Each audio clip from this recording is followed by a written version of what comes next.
Hello, नमस्कार प्यारे बच्चों।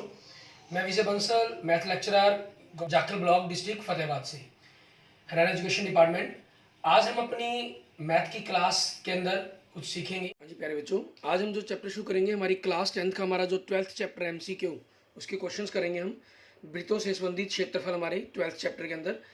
इसमें हमारे पास सबसे पहले हम कुछ मुख्य अवधारणा परिणामों पर बात करते हैं।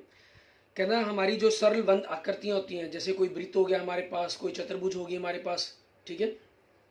इन आकृतियों के परिमाप और क्षेत्रफल आपके पास, वृत्त की परिधि और क्षेत्रफल, वृत्ताकार पथ का क्षेत्रफल, वृत्त का त्रिज्याखंड, उसके केंद्रीय कोण, दीर्घ और लघु त्रिज्याखंड, वृत्तखंड, दीर्घ और लघु वृत्तखंड, इन सभी के बारे में हम इसके अंदर बात करेंगे। इसमें जो मेनली आपके साथ बात की जाएगी वो आपके पास हम एक वृत्त के बारे में, एक वृत्त दिया गया आपको, ठीक है। उसके अंदर त्रिज्या हमारे पास के अंदर O है, त्रिज्याओं को मिलाया गया आपके पास, ठीक है। इन त्रिज्याओं को मिलाने से आपके पास जो वृत्त का ये भाग हमारे पास तैयार हो गया, इसको हम त्रिज्या खंड कहते हैं। किसको? हमारे पास इस त्रिज्या के कारण ये दो खंड बन गए, इनको कहते हैं त्रिज्या खंड। ये छोटा भाग है हमारे पास, इसलिए लघु त्रिज्या खंड कहलाता है। ये बड़ा भाग है हमारे पास, ये हमारा दीर्घ त्रिज्या खंड कहलाता है, ठीक है। और आपके पास इस लघु त्रिज्या खंड के अंदर हमारे पास, अगर हम इसको दो जीवा को मिला देते हैं, इस वृत्त के इन दोनों बिंदुओं को मिला देते हैं, तो आपके पास जो ये भाग तैयार होता है, छायांकित भाग कहें हम, इसे हम वृत्तखंड कहते हैं। ये हमारा लघु वृत्तखंड कहलाता है। और इस लघु वृत्तखंड को छोड़कर पूरे वृत्त का जो बाकी हिस्सा बचा, जिसके अंदर ये भाग भी शामिल हो गया त्रिभुज वाला, और ये भाग भी शामिल हो गया, ये मिलकर आपके पास आपका ये भी वृत्तखंड है, लेकिन ये दीर्घ वृत्तखंड कहलाता है आपके पास। अब इसी पर बेस्ड हमारे पास हम इस चैप्टर के अंदर जो मेनली क्वेश्चंस पढ़ेंगे, MCQ देखेंगे, वो इसी पर रहेंगे। आगे देखें, इसके पॉइंट्स के अंदर हम बात कर रहे हैं। वृत्त की परिधि का फॉर्मूला हम जानते हैं क्या होता है, 2πr होता है। और वृत्त के क्षेत्रफल का क्या होता है, πr² होता है, जहां r वृत्त की त्रिज्या है। त्रिज्या R1 और R2 वाले दो केंद्रीय वृत्त, मीन्स अगर आपके पास एक वृत्त और दूसरा वृत्त दोनों का केंद्र एक हो, ठीक है, उनसे बनने वाले वृत्ताकार पथ का क्षेत्रफल, जो ये रास्ता बन जाता है, इसका क्षेत्रफल हमें निकालना हो, तो वो आपके पास क्या रहेंगे, πr1 की स्क्वायर माइनस πr2 की स्क्वायर। अगर आप यहाँ से पाई कॉमन निकाल लेते हैं तो R1 माइनस R2 की स्क्वायर बनता है। इसको आप R1 minus R2, R1 plus R2 भी कह सकते हैं, ठीक है। जो वर्ग की कैलकुलेशन है वो आपकी बच जाती है, मीन्स दोनों त्रिज्याओं को आपस में घटा दिया, दोनों की जोड़ दिया, वो पाई से मल्टीप्लाई कर देंगे। और पाई का मान आप जानते हैं, जो पाई का मान है वो आप लगभग 22/7 लेंगे, या कहीं कहीं 3.14 लेंगे, आप जैसा भी कहा गया हो, या जैसा भी आपके क्वेश्चन के मुताबिक आपको सुटेबल लगे। त्रिज्या R वाले त्रिज्या खंड का क्षेत्रफल अगर हमें निकालना हो, ठीक है, तो इसी के साथ हमें क्या लगाना है, θ/360। और अगर त्रिज्या R वाले त्रिज्या खंड के चाप की लंबाई पता करनी हो, तो आपके पास जो हमारा ये फॉर्मूला है, इसके साथ हमें क्या लगाना है, गुना में θ/360 डिग्री, ठीक है। ये हो जाएगा आपके पास। आकृति 11.1 में दिखा रहा है, लघु वृत्तखंड मीन्स का क्षेत्रफल, हमें APB का क्षेत्रफल निकालना हो, तो त्रिज्या खंड आपके पास जो ये बन जाता है त्रिज्या खंड, इसका क्षेत्रफल में से आप इस त्रिभुज के क्षेत्रफल को माइनस कर देते हैं। और त्रिभुज के क्षेत्रफल के लिए मेनली अगर आप डायरेक्ट अगर फार्मूला यूज करना चाहें, तो 1/2 r² sin θ आप यूज कर सकते हैं, जब थीटा का मान 90 से छोटा या 90 के बराबर हो आपके पास, या हम यूँ कहें कि न्यून कोण हो आपके पास या समकोण हो, तब आप यूज कर सकते हैं इसके अंदर ये फार्मूला। अगर ये 90 से बड़ा हो तो इस फार्मूले को हम दूसरे रूप में लिख सकते हैं, ठीक है। आप चाहें तो 60 डिग्री का कोण होने पर समबाहु त्रिभुज का फार्मूला यूज कर सकते हैं, 90 का फार्मूला होने पर आपके पास, ठीक है, आप ये फार्मूला यूज करते हैं। लेकिन बेसिक फार्मूला यही है आपके पास, क्योंकि साइन 90 का मान 1 होता है तो ये बन जाता है, साइन 60 का मान वर्गमूल 3/2 होता है, तो आपके पास ये फार्मूला बन जाता है, ठीक है। वो आपकी चॉइस है, जैसे मर्जी आप चाहें सॉल्व कर सकते हैं। और दीर्घ त्रिज्या खंड का निकालना हो, मीन्स अगर हम इस भाग का क्षेत्रफल निकालना हो सारे का, ठीक है, तो हम वृत्त के क्षेत्रफल में से लघु वृत्तखंड का क्षेत्रफल घटाएंगे। और दीर्घ त्रिज्या खंड का करना हो तो आपके पास लघु पूरे वृत्त में से आप इस त्रिज्या खंड का क्षेत्रफल घटाएंगे, या फिर आप इस थीटा को 360 माइनस थीटा भी लिख सकते हैं, ठीक है, उस हिसाब से भी कर सकते हैं। क्योंकि फिर आप इस कोण पर बात, थीटा आपके पास ये कोण है, 360 माइनस थीटा ये कोण बन जाएगा, तो फिर इस त्रिज्या खंड का क्षेत्रफल, दीर्घ त्रिज्या खंड का क्षेत्रफल आपके पास आ जाएगा, ठीक है। अब इसी पर बेस्ड हम देखते हैं आगे जानकारी के अंदर, जैसे दीर्घ वृत्तखंड का आपको बता दिया मैंने, ठीक है, पाई के मान के बारे में आपको बता दिया। अब इसके अंदर कुछ बहुविकल्पीय प्रश्नों के बारे में अगर हम देखें, आपको कुछ प्रतिदर्श प्रश्न दिए गए, मीन्स आपको एग्जाम्पल दिए गए। एग्जाम्पल नंबर 1 देखें, यदि एक वृत्त का क्षेत्रफल 154 वर्ग सेंटीमीटर तो उसका परिमाप है, अगर क्षेत्रफल 154 है तो आपके पास ये क्या होता है 22/7 गुना में आर स्क्वायर, और ये आपके पास दूसरी तरफ जाके पलट जाएगा, मीन 7/22 बनेगा। तो 22 × 154, तो आर का जो मान है, आर का वर्ग 7 का वर्ग हो गया, तो आर आपके पास त्रिज्या क्या हो जाती है 7 हो जाती है। ठीक है, ये 154 वाला जो क्वेश्चन है बड़ा ही इंपॉर्टेंट है। ये कई बार आपको ये क्षेत्रफल का मान आप अगर अपनी क्लास के अंदर या आगे इन फ्यूचर कंपटीशन एग्जाम्स के अंदर बड़ा मिल जाता है ये क्वेश्चन। ठीक है ना, नेक्स्ट के क्वेश्चंस के अंदर भी आपको वैसा कोई क्वेश्चन मिल सकता है। ठीक है, नेक्स्ट देखिए, यदि त्रिज्या आर वाले एक वृत्त के त्रिज्या खंड का कोण डिग्री में थीटा है तो त्रिज्या खंड का क्षेत्रफल क्या होगा आपके पास, त्रिज्या खंड का क्षेत्रफल आपके पास क्या हो गया पाई आर स्क्वायर थीटा बटा में 360। ठीक है, ये कौन सा ऑप्शन हो गया आपके पास, ऑप्शन ए। और ऊपर वाले में आपको त्रिज्या पूछी गई तो इसलिए ऑप्शन आपके पास क्या था, नहीं सॉरी, ऊपर वाले क्वेश्चन में आपसे परिमाप पूछा था, मैंने त्रिज्या तो निकाल दी, परिमाप आपके पास क्या बनना था, यहाँ परिमाप रह गया आपका सॉल्व करना 2 पाई आर, त्रिज्या त्रिज्या ध्यान रहेगी 2/22/7, 7 से 7 कैंसिल, तो 22 दूनी 44 सेंटीमीटर। इट मीन्स आपके पास ऑप्शन क्या बन गया आपका सी। ठीक है, ये आपके क्वेश्चन का आंसर बन जाएगा। इसके बाद देखते हैं हम एक्सरसाइज के क्वेश्चंस।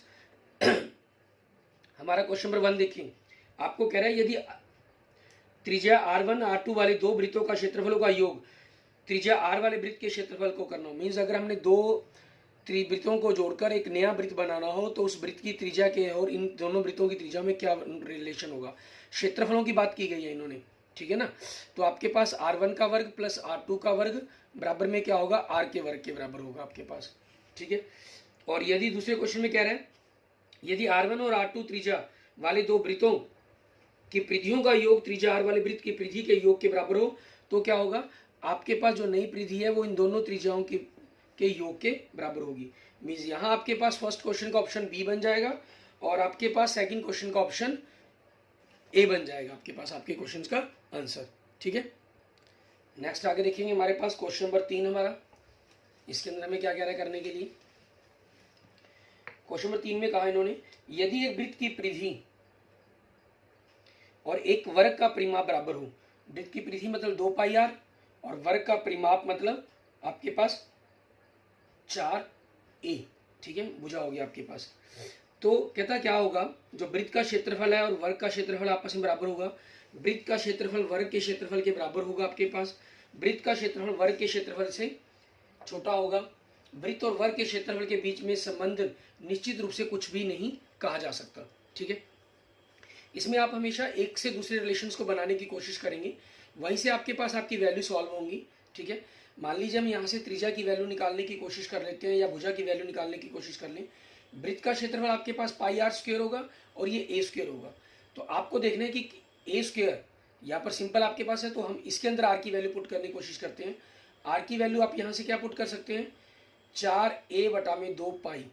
ठीक है, ये 2 कट गया आपके पास, 2 रह गया, तो एक प्रकार से हम कहें 2a गुना में पाई, पाई से पाई आपके पास 1 कट गया, तो 2 दूनी क्या हो गया आपके पास 4। ठीक है, क्योंकि यहाँ भी 4 आना, 2 कट गया आपके पास, ए स्क्वायर तो आपके पास है बटा में पाई। अब पाई आपके पास एक्चुअल में क्या चीज़ है, पाई को देखें, ये 22/7 है, मीन 7 चौके 28, 28/22 गुना में ए स्क्वायर, तो 28/22 आपके पास 1 से बड़ा है, तो ए स्क्वायर को 1 से बड़े नंबर से गुना किया जा सकता है। इट मीन जो क्षेत्रफल है वो आपके पास इससे बड़ा होगा। ठीक है, इसके क्षेत्रफल से, वर्ग के क्षेत्रफल से।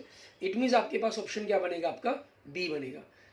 और नेक्स्ट देखेंगे क्वेश्चन नंबर 4, इसके अंदर हमें क्या कह रहे हैं, हमें कह रहे हैं त्रिज्या आर के एक अर्धवृत्त के अंतर्गत खींचे जा सकने वाले सबसे बड़े त्रिभुज का क्षेत्रफल। ठीक है, अगर आपके पास एक आर त्रिज्या का हम अर्धवृत्त खींच लेते हैं, ठीक है, ये खींच लिया मैंने, और इसके अंदर सबसे बड़ा अर्धवृत्त जो खींचा जा सकता है उसका क्षेत्रफल बताना है आपको, वो क्या होगा, वो क्या हो सकता है आपके पास, कहीं भी आप इसको मिला देते हैं आपके पास, जो जहाँ से 90 डिग्री का जो कोण बिल्कुल आपके पास हम कहें एक प्रकार से वो सबसे बड़ा त्रिभुज बनेगा आपका, बिल्कुल केंद्र के ऊपर आए, तो ये आर, ये आर, ये आर, तो 1/2 आधार आपके पास 2 आर, ऊंचाई आपके पास आर, 2 से 2 कट गया, तो आर को आर से गुना करके क्या बन जाएगा, आर की घात 2 बन जाएगा।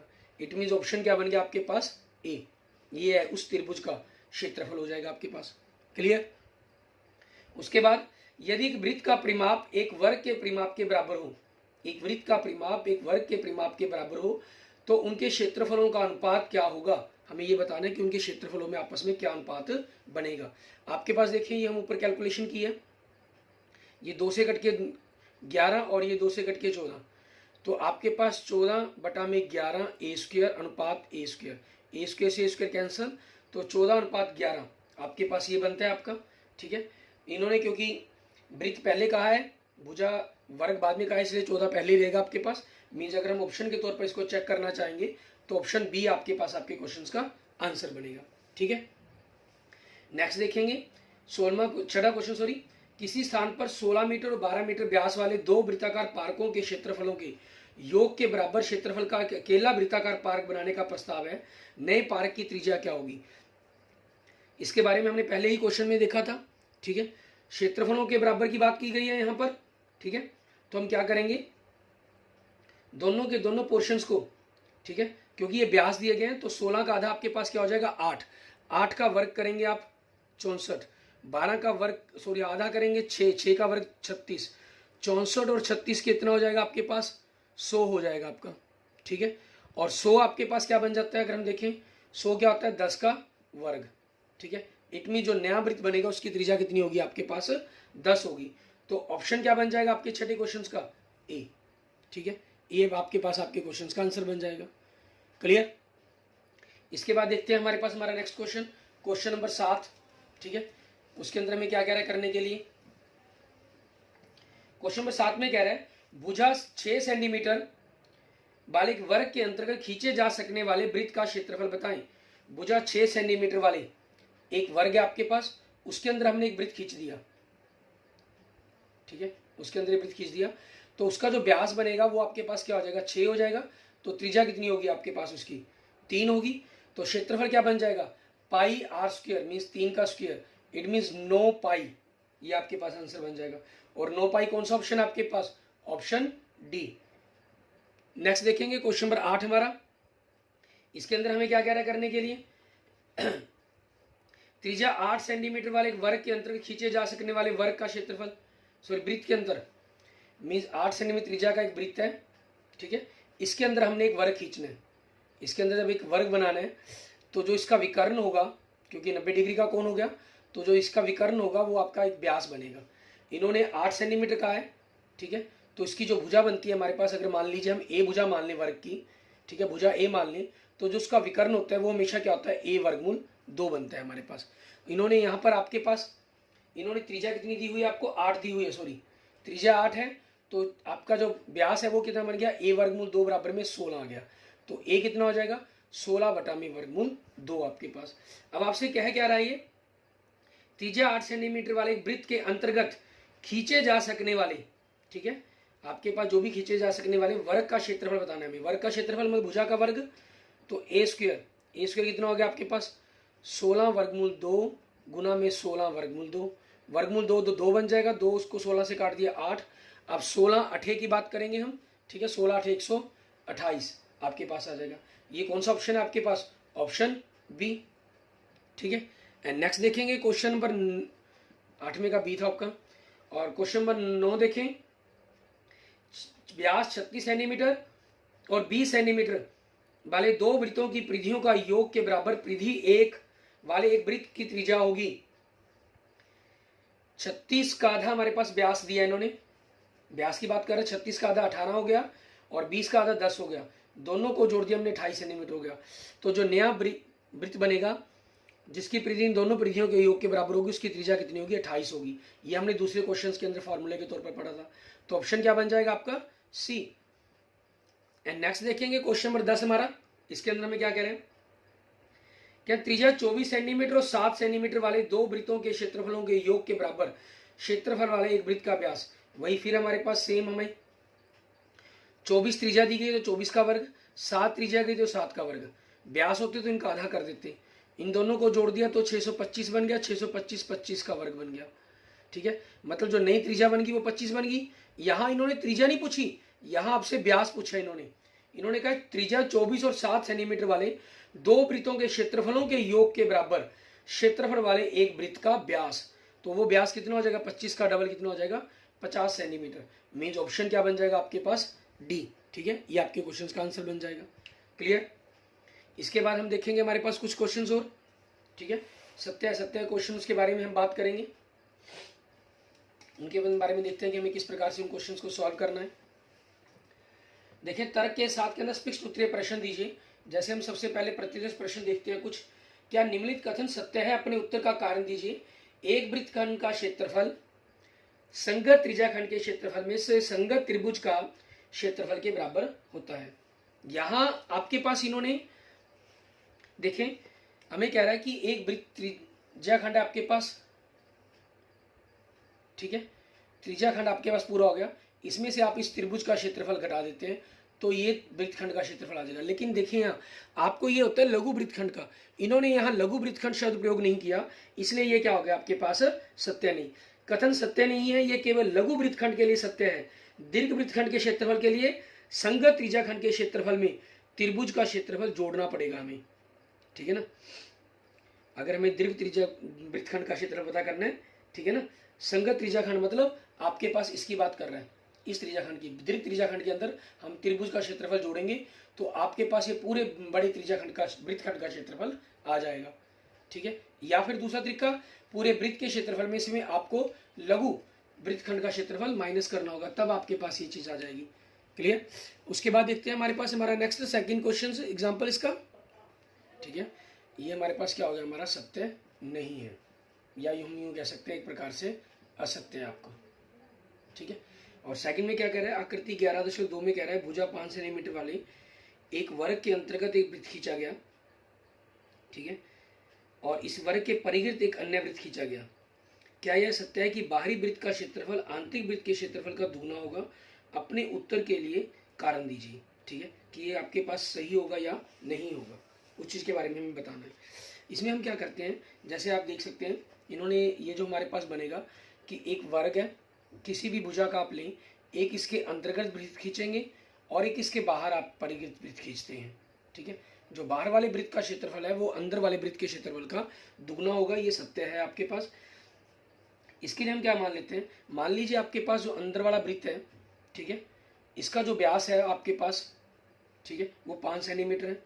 तो बाहरी वृत्त का जो व्यास है हमारे पास, अगर एक प्रकार से हम कहीं मान लें आपकी जो भुजा है वो 5 बन जाएगी, तो उसका जो विकर्ण है, ठीक है, वो 5 वर्गमूल 2 बन जाएगा आपके पास। ठीक है, तो आपके पास अंदर वाले वृत्त का व्यास कितना हो गया? 5 की घात 2 हो गया, और बाहर वाले वृत्त का व्यास कितना हो गया आपके पास? 5 वर्गमूल 2 आपके पास हो गया, इसके आधे का, क्योंकि व्यास की बात कर रहे हैं ना हम यहाँ पर, तो व्यास से त्रिज्या करेंगे हम, उसके आधे का हम क्षेत्रफल निकालेंगे। पाई पाई पाई से पाई कट गया, नीचे 2 से 2 कट गया। ठीक है, और 5 से 5 आपके पास, 5 के 5 का वर्ग कट जाएगा आपके पास, तो इधर 1 रह जाएगा, इधर वर्गमूल 2 का वर्ग 2 हो जाएगा। तो आपके पास 1 का 2 आ गया, 1 2 2 आ गया। इट मीन्स बाहरी वृत्त का जो व्यास है, बाहरी वृत्त का जो क्षेत्रफल है वो आंतरिक वृत्त के क्षेत्रफल से दुगने के बराबर होगा। तो ये क्या हो गया आपके पास? आपका सत्य हो गया। ठीक है, इसके बाद देखते हैं हमारे पास आगे। ठीक है, कुछ क्वेश्चन सत्य असत्य के बारे में हम जानने की कोशिश करते हैं कि वो सत्य होंगे या असत्य होंगे आपके पास। जैसे हम सबसे पहला क्वेश्चन देखते हैं, इसके अंदर हमें क्या कह रहा है? इसके अंदर कह रहा है क्या भुजा a सेंटीमीटर वाले वर्ग के अंतर्गत खींचे गए वृत्त का क्षेत्रफल पाई a² सेंटीमीटर होता है? अपने उत्तर के लिए कारण दीजिए। ठीक है, मीन्स आपको कह रहा है कि एक भुजा a सेंटीमीटर वाले वर्ग के अंतर्गत, a सेंटीमीटर वाला भुजा वर्ग है, ठीक है, उसके अंदर खींचा हमने। अंदर खींचने का मतलब क्या? वो उसका व्यास है जो वो a बन गया आपके पास। ठीक है, तो त्रिज्या कितनी होगी? 1/2 होगी, उसका वर्ग, तो 1 की घात 2/4 बनेगा आपके पास। ठीक है, और इन्होंने लिखा पाई a², तो ये क्या हो गया? गलत, नहीं, ये सही नहीं है। तो दूसरा क्वेश्चन देखें आगे। क्या यह कहना सत्य है कि त्रिज्या a सेंटीमीटर वाले वृत्त के a सेंटीमीटर वाले वृत्त के परिवृत्त, ठीक है, त्रिज्या a सेंटीमीटर वाले वृत्त के परिवृत्त एक वर्ग का परिमाप, मीन्स आपकी जो एक वृत्त है, जैसे इस ऊपर वाला ही मान लीजिए एक प्रकार से, ठीक है, इसमें आपको वृत्त की त्रिज्या a दे रहा है, वृत्त की त्रिज्या a दे रहा है, तो आपके पास उसका जो व्यास है वो कितना बन गया? 2a बन गया, तो मतलब वर्ग की भुजा 2a बन गई आपके पास। ठीक है, तो कह रहा है वृत्त के परिवृत्त जो परिमाप बनेगा वो 8a होगा, तो 2a का 4 गुना आपके पास 8a ही बनेगा। तो ये क्या हो गया? बिल्कुल सही, हाँ सही है ये आपके पास। ठीक है, नेक्स्ट देखेंगे तीसरा भाग, इसमें हमें क्या कह रहे हैं, कहना आकृति 11.3 में व्यास डी वाले वृत्त के अंतर्गत एक वर्ग खींचा गया तथा एक अन्य वर्ग इसी वृत्त के परिगत है। ठीक है, क्या यह बाहरी वर्ग का क्षेत्रफल आंतरिक वर्ग के क्षेत्रफल के 4 गुने के बराबर है? अपने उत्तर के लिए कारण दीजिए। ठीक है, अब यहां पर आपके पास देखने में क्या कह रहे हैं, व्यास डी, आपके पास जो हमने एग्जांपल किया था उसमें वर्ग के अंदर और बाहर वृत्त खींचा था। यहां वृत्त के अंदर की तरफ हमें क्या कर रहे हैं, हम एक वर्ग खींच रहे हैं और उसके बाहर की तरफ भी एक वर्ग खींच रहे हैं हमारे पास। ठीक है, अब उस बेस पर बताना है। इन्होंने कहा है कि जो बाहरी वर्ग बना है वो अंदर वाले वर्ग के क्षेत्रफल के 4 गुने के बराबर होगा। हमें अपने उत्तर के लिए कारण देना है कि वो होगा या नहीं होगा। इसमें क्या होगा, आपके पास जो बाहरी वर्ग है आपके पास, ठीक है, जो बाहरी वर्ग की भुजा अगर हम कहें एक प्रकार से, ठीक है, ये भुजा आपके पास, ये इसके आंतरिक वर्ग के विकर्ण के बराबर बनेगी आपके पास। ठीक है, वो बिल्कुल आंतरिक वर्ग के विकर्ण के बराबर बननी है आपके पास, बनेगी इस प्रकार से। तो आपके पास जब ये विकर्ण के बराबर बनेगी तो ये भुजा और इनके अंदर जो संबंध है वो आपके पास 4 गुने के बराबर नहीं बन पाएगा। ठीक है, वो चीज़ें संभव नहीं होंगी आपके पास। मीन इसका जो हम कहें एक प्रकार से जो उत्तर है वो आपका क्या बन जाएगा, नहीं बनेगा। इसमें मैं क्या कह रहा हूँ आपको, ये जो विकर्ण बाहरी वर्ग है इसकी भुजा मान लीजिए ए बी आपके पास। ठीक है, और जो आंतरिक वर्ग है ये पी क्यू आर, ठीक है, ये पी आर के बराबर होगा। ठीक है, आंतरिक वर्ग के विकर्ण के बराबर होती हैं ये चीज़ें, उस चीज़ के कारण ये 4 गुने के बराबर नहीं बनेंगे आपके पास। इस चीज़ को अगर हम थोड़ा सा और डीपली करना चाहें तो किस प्रकार से, क्योंकि आपको जो वृत्त दिया गया इसकी जो व्यास है वो डी दिया गया, तो मतलब आपके पास इस वर्ग का जो अंदर वर्ग है इसका विकर्ण आपको डी दिया गया एक प्रकार से। ठीक है, और विकर्ण डी दिया गया। ठीक है, तो इसकी जो भुजा है वो आपके पास क्या बन जाएगी, क्योंकि भुजा का वर्गमूल 2 बराबर में विकर्ण होता है, तो भुजा क्या हो जाएगी आपके पास, ठीक है, डी वर्ग बटा में वर्गमूल 2 हो जाएगी। आप इसका वर्ग करेंगे तो ये क्या बन जाएगा, डी स्क्वायर बाई 2 बन जाएगा। ठीक है, आपके पास अंदर का। और बाहर वाला वर्ग की अगर हम बात करें, ठीक है, तो क्योंकि ये बराबर होना है तो इसकी भुजा हमारे पास विकर्ण है, ये डी है, तो भुजा भी डी होगी आपकी ये। ठीक है, ये दोनों में संबंध पाया जाता है, तो डी स्क्वायर के कारण ये डी स्क्वायर आ जाएगा, ये डी स्क्वायर बटा में 2, मतलब बाहर वाले वर्ग का विकर्ण सॉरी वर्ग का क्षेत्रफल अंदर वाले वर्ग के क्षेत्रफल के दुगने के बराबर होगा, बल्कि 4 गुने के बराबर नहीं। ठीक है, इसलिए ये सत्य नहीं है।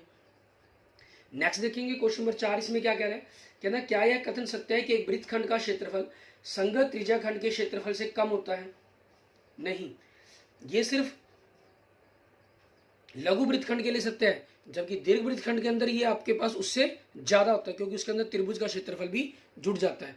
और लघु वृत्तखंड के अंदर आपके पास लघु त्रिज्याखंड में से त्रिभुज का क्षेत्रफल कम हो जाता है, इसलिए उसके लिए तो ये सत्य हो जाता है। ठीक है, आगे देखते हैं हमारे पास नेक्स्ट क्वेश्चन, क्वेश्चन नंबर 5। इसके अंदर में क्या कह रहा है करने के लिए, कहना क्या यह कहना आपके पास सत्य है कि व्यास डी वाले एक वृत्ताकार पहिए द्वारा, ठीक है, व्यास डी वाले एक वृत्ताकार पहिया, व्यास डी दे दिया गया इसके अंदर आपको, पहिए द्वारा एक परिभ्रमण में चली गई दूरी 2 पाई डी सेंटीमीटर होती है।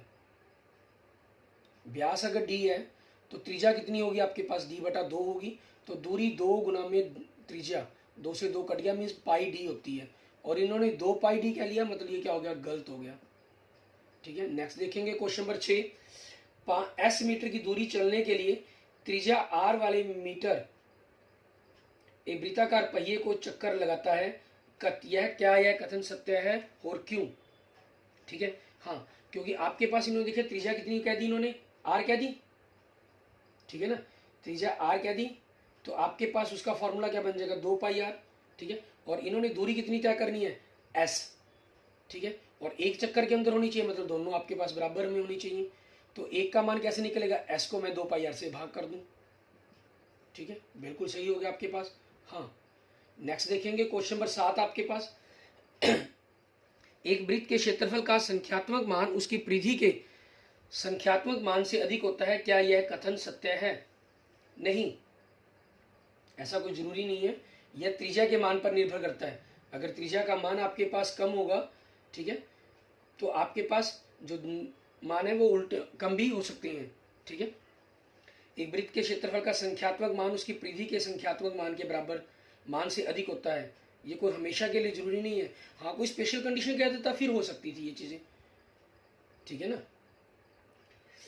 अगला, त्रिज्या r वाले एक वृत्त के एक चाप की लंबाई त्रिज्या 2r वाले वृत्त के एक चाप की लंबाई के बराबर हो तो एक छोटा वृत्त है त्रिज्या r वाला और एक दूसरा बड़ा वृत्त है त्रिज्या 2r वाला, ठीक है। इसकी चाप की लंबाई त्रिज्या r दी गई है और इसके अंदर आपके पास जो त्रिज्या दी गई है वो 2r दी गई है, इसकी चाप की लंबाई, ठीक है। इन्होंने कहा है आपको बराबर हो तो पहले वृत्त के संगत त्रिज्याखंड का कोण, जो आपके पास ये संगत त्रिज्याखंड का कोण, हाँ ये बिल्कुल सत्य है, ठीक है, ये सही रहेगा आपके पास। हाँ, इसके बाद देखते हैं हम हमारे पास आगे नेक्स्ट हमारे पास क्वेश्चन नंबर 9 देखिए।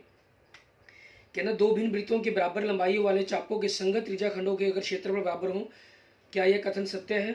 ठीक है, नहीं, ये वृत्त की चापों के लिए सत्य होता है हमेशा, ठीक है। वृत्त की चापों के लिए तो ये सत्य होगा, लेकिन वृत्त के क्षेत्रफलों के लिए आपके पास सत्य नहीं है। अगर वृत्तों की दोनों भिन्न वृत्तों की बराबर लंबाई वाले चापों के संगत त्रिज्याखंडों के क्षेत्रफल बराबर होंगे, ऐसा कोई जरूरी नहीं है। क्षेत्रफल बराबर होते हैं आपके पास, उसे क्षेत्रफल बराबर होना कोई जरूरी नहीं है, लेकिन आपके पास कहें हम जो क्या नाम है चाप की लंबाई है, त्रिज्याखंड की लंबाई है, चाप की लंबाई है, वो बराबर हो सकती है आपके पास। नेक्स्ट देखें क्वेश्चन नंबर 10। दो भिन्न वृत्तों के त्रिज्याखंडों के क्षेत्रफल बराबर है, क्या यह आवश्यक है इन त्रिज्याखंडों के संगत चापों की लंबाइयां बराबर होंगी? नहीं, ऐसा भी कोई जरूरी नहीं है। नेक्स्ट देखेंगे क्वेश्चन नंबर 11 हमारे पास, क्या लंबाई a सेंटीमीटर चौड़ाई b सेंटीमीटर जहां a b से बड़ी होगी वाले एक आयत के अंदर खींचे जा सकने वाले सबसे बड़े वृत्त का क्षेत्रफल पाई b स्क्वायर होगा? बिल्कुल सही, क्योंकि जो चौड़ाई है वही उसके लिए एक व्यास के रूप में काम करेगी, ठीक है, त्रिज्या के रूप में काम करके उसके क्षेत्रफल बनाएगी वो, ठीक है, आपके पास।